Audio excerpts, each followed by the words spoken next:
Hello, this is Tom with the Crypto Crew, and today I'm talking with James. James has had several Bigfoot encounters and sightings over his lifetime, and we want to get him to talk about them today. How are you today, James? I'm pretty good. Let's start with your first Bigfoot sighting or encounter. Tell us a little bit about that, where it happened, how old you were, what you saw.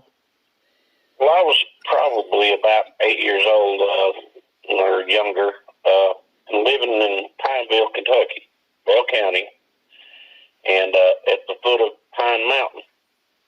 And we were kind of poor at the time. My dad had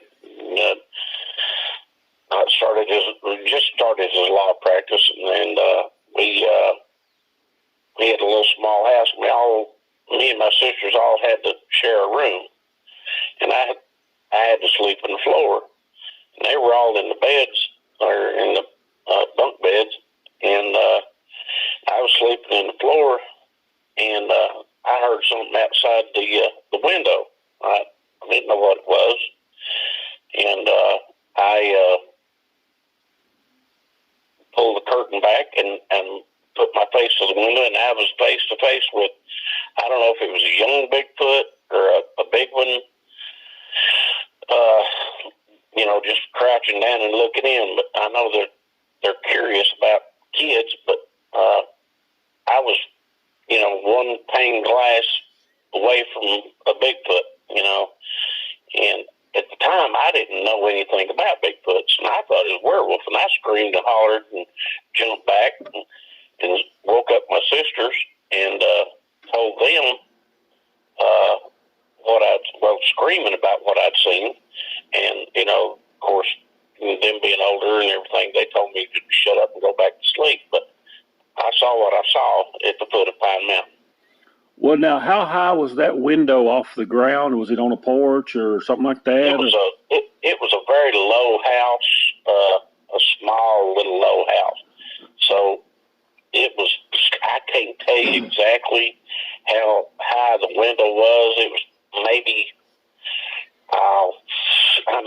just like a really squatty house at that time. That's just, like I said, we were all pretty much poor at the time, and it was just a little bitty small house. So I don't know, the window might have been 4 or 5 feet or something. But like I said, I don't know if it was a young one looking in or a big one squatted down. All I know is I was face to face through one pane of glass with this, what I thought at the time was a werewolf. But, I had never heard of Bigfoot at that time. And then later on, I become aware of them. Can you describe what the face looked like the eyes, the nose, or mouth, or did you see any teeth? Well, it was so quick, and it happens, when you stick your face out, up to a pane of glass, and you've got a creature there. It just looked, I don't know. I saw hair and a face, and it just happened so darn quick. I did see hair around its head, and of course around its face, about like the ones you see, and I've seen later on. It did have skin, dark skin around, the cheek area and eye area and everything. But it just happened. So once, when you're just a little child, and you put your face up to a window and you see what you think is a werewolf,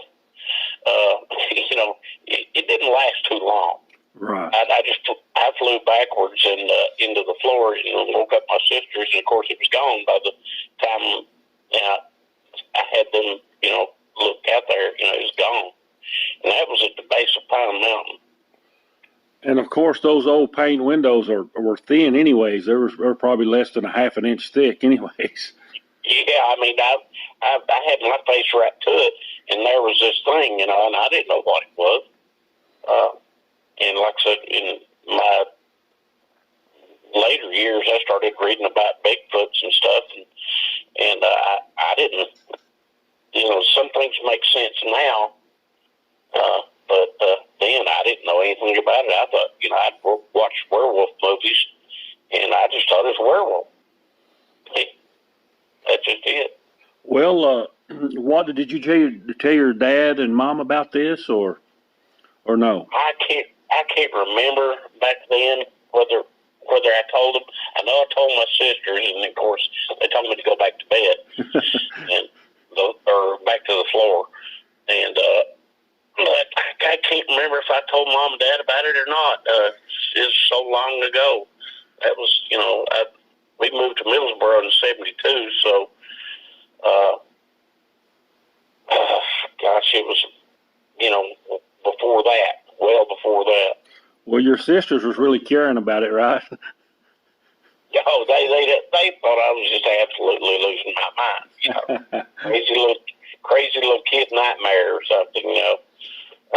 That's just that's just the way it was. Okay, after this, now when was your next encounter or sighting?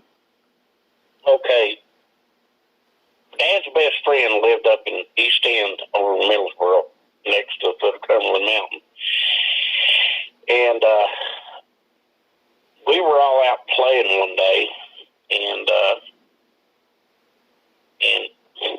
after the fact, I know that Bigfoots are interested in children. I know some of them want to eat them, apparently, and some of them just are interested in them. I guess I know you've done a whole ton of research, but this one, it was about dusky dark, and I looked back, and there was this giant figure standing there. I don't know how long it had been watching us. It could have been watching us for quite some time. All us kids were playing in the sloped backyard, and that was at the foot of Cumberland Mountain. Their property was right there up in East End, which is at the foot of Cumberland Mountain.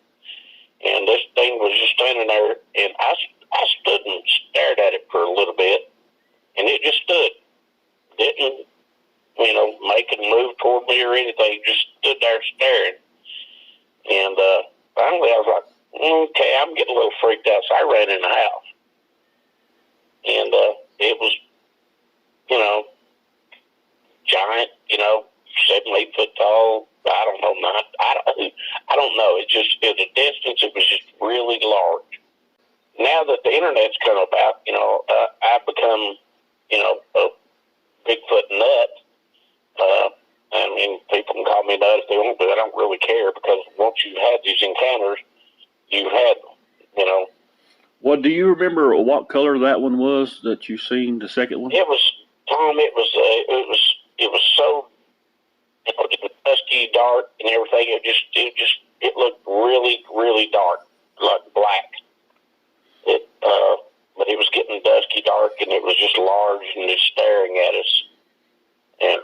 And all the rest of the kids had done went in the house, and I was out there, and the thing was staring at me, and I stood there and stared at it for a little bit, because I was totally curious about it. And I finally just ran in the house myself, because after a while it kind of scared me. But let's continue now, James, with the next sighting. I'm sure you was a little older when the next one happened. I was 16 years old when I had the last, absolute sighting of a Bigfoot. I mean, it was my best one, in my opinion, because it just looked about like the Patterson-Gilman thing. It was the way it was walking across in front of us. And I had already, read about Bigfoot and everything, and I knew about Bigfoot, but that day I was not looking for Bigfoot, I was definitely not wanting to make up a story about it or anything.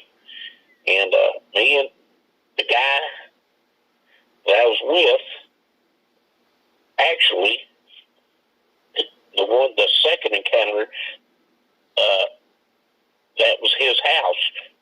But me and him were, his dad and my dad were best friends, and we were down there. Dad had made a deal with another feller, and he couldn't pay Dad, and so Dad gave me this little 14-foot bass boat with a 25-horse Johnson on it. So I was top of the world. I had old rusty 73 Blazer and a 14-foot bass boat. Man, I was in the hillbilly heaven.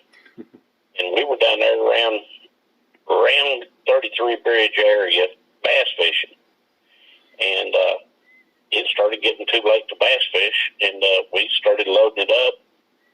And we were coming down, we're coming up north on 33 right there.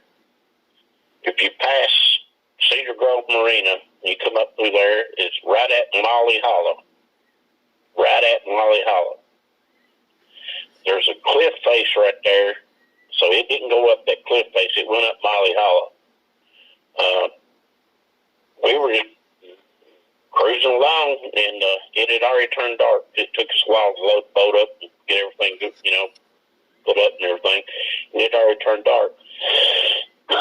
But there was no cars coming at me, so I had my headlights on bright, and there it came from where Barron Creek runs into Norris Lake.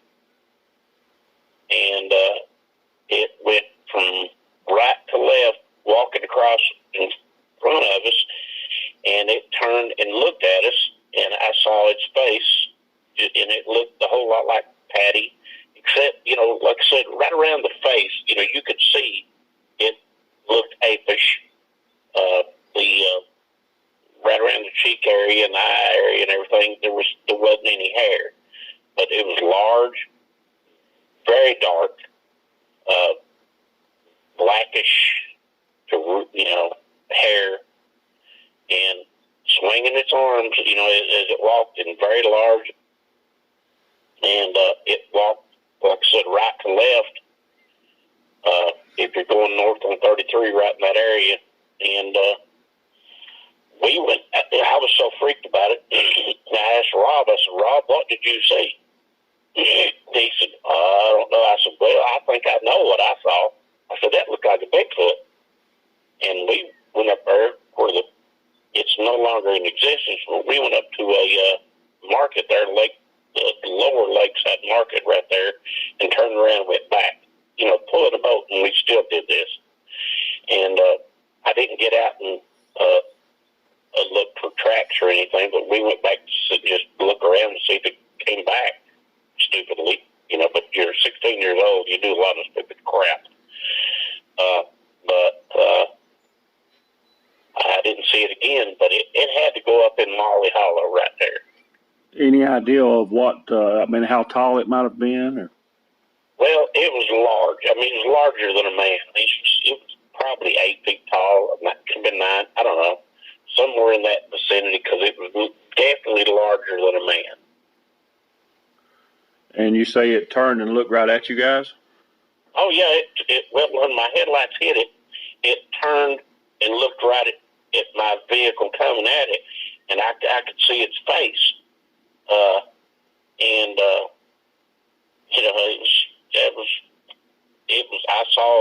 I saw it head to toe.